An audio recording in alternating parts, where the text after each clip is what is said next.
ये तेहरान की तस्वीर और राजधानी के हाल देखकर आप समझ सकते हैं तेहरान को भी काफी नुकसान पहुंचा है। और तस्वीरें हम आपको दिखा रहे हैं।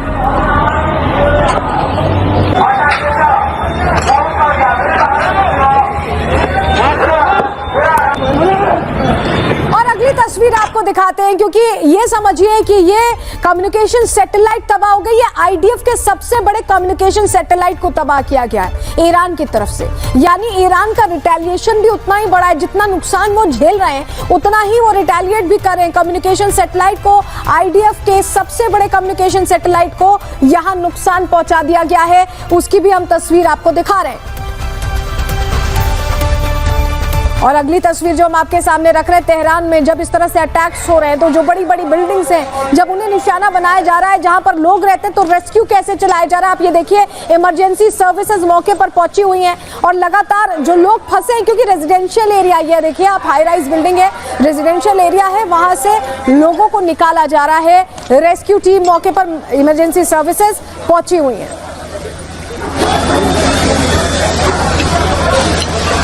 और अगली तस्वीर ये देखिए, इजराइल पर कैसे बड़ा अटैक हुआ है। सिर्फ ईरान को ही टारगेट नहीं किया जा रहा, ईरान को ही नुकसान नहीं पहुंच रहा, ईरान उतना नुकसान पहुंचा भी रहा है। ये इजराइल की तस्वीर हम आपको दिखा रहे हैं। इजराइल में अलग अलग जगहों पर जो अटैक हुआ है उसमें देखिए कैसे ये बड़ी इमारतें जो तबाह होती दिख रही हैं। आप देखिए,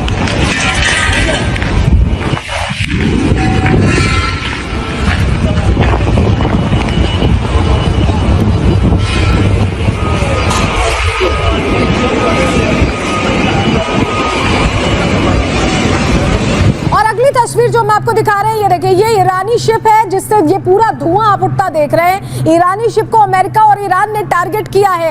ये अलग अलग तस्वीरें दिख रही हैं, यानी समंदर में भी ये युद्ध चल रहा है। आप ये समझिए, जो शिप का मूवमेंट होता है उसे पूरी तरह से ट्रैक किया जा रहा है। और ऐसे में ईरानी शिप को स्पॉट करते ही अमेरिका और इजराइल ने यह अटैक किया है।